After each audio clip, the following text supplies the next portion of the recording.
Banyaknya kasus bullying atau tindak penindasan yang terjadi di lingkungan pendidikan yang seperti sekolah. dilakukan oleh sejumlah remaja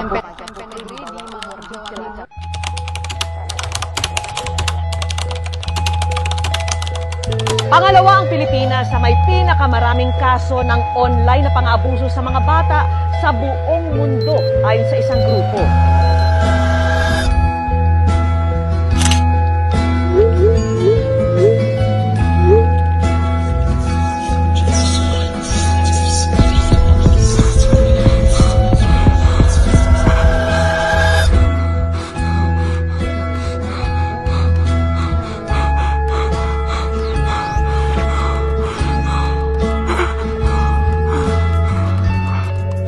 Cyberbullying is never okay.